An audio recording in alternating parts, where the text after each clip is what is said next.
Comment faire un CV impactant, un CV avec lequel vous allez trouver facilement un travail. Les amis, ça ne sert à rien de payer, d'accord? Moi, je vais vous donner ça gratuitement, d'accord? Parce qu'il y en a des entreprises aujourd'hui qui fassent payer des gens pour leur faire travailler un CV, d'accord? Donc, dans le CV, vous allez mettre quoi?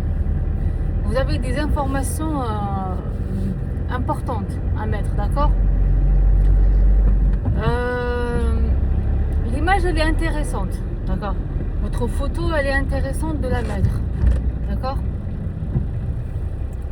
On est dans un monde connecté aujourd'hui, donc de préférence de mettre une photo sur votre CV, d'accord? Une belle photo, d'accord? Ça, c'est important.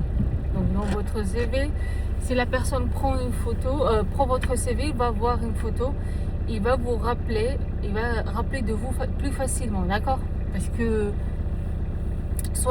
prenez une belle photo, d'accord, les amis. Ne prenez pas une photo où vous êtes en mode comme celui-là, quoi. Ne portez pas un truc comme ça, portez des chemises, quoi. D'accord? Soyez pro. Bah, je parle pour les ingénieurs. Généralement, portez quelque chose beaucoup plus professionnel, quelque chose neutre, d'accord? C'est pas du bling bling, d'accord? Évitez le bling bling. Ça, c'est très important. La deuxième des choses, quand vous notez votre expérience, d'accord? Quand vous notez votre expérience, vous mettez toujours le projet, d'accord? Le nom du projet. Donc, votre mission, les tâches que vous avez effectuées durant la mission, d'accord? Et l'environnement. L'environnement, ça peut être un matériel que vous avez utilisé ou un logiciel, les amis. Ça, c'est la base.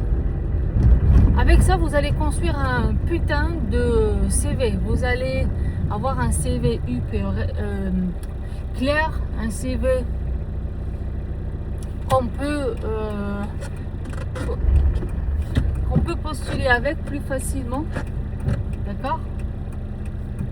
Et pas un CV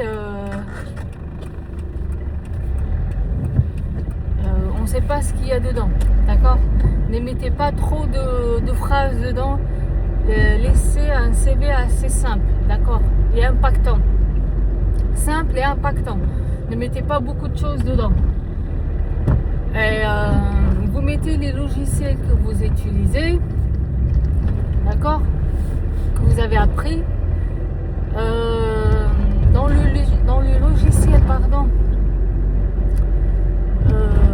Mais ne mettez pas les étoiles, d'accord, les amis? Ça ne sert pas à grand chose, les étoiles. Ça ne veut rien dire. D'accord? Donc, mettez quelque chose qui est plus simple à comprendre. Et ça, c'est le savoir-faire, d'accord? Il y a une partie, et la deuxième partie, c'est le savoir-être. Le savoir-être, vous pouvez faire le mettre, mais soyez intelligent quand vous allez faire le savoir-être.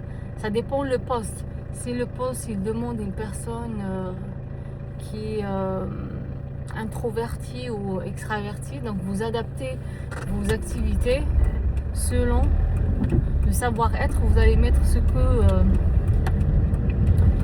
qui est demandé concernant le poste, d'accord?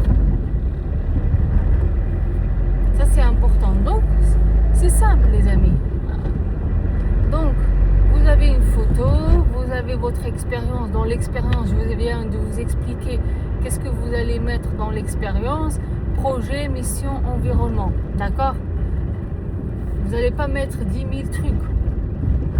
Le savoir, ça c'est le savoir-faire. Le savoir-être, vous mettez deux trucs. Par exemple, si vous faites l'improvisation ou bien vous jouez dans une équipe, vous vous dites, bah, vous faites du sport, vous faites le football, bah, d'accord? Vous faites de la natation, par exemple.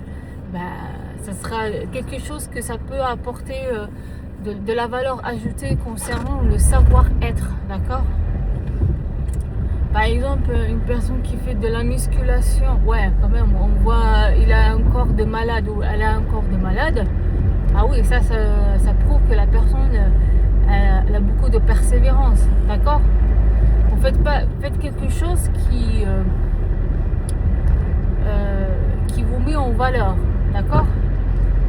Il y a quelque chose que vous pouvez l'ajouter, c'est, vous dites, par exemple, comme je vous ai expliqué tout à l'heure, soyez actif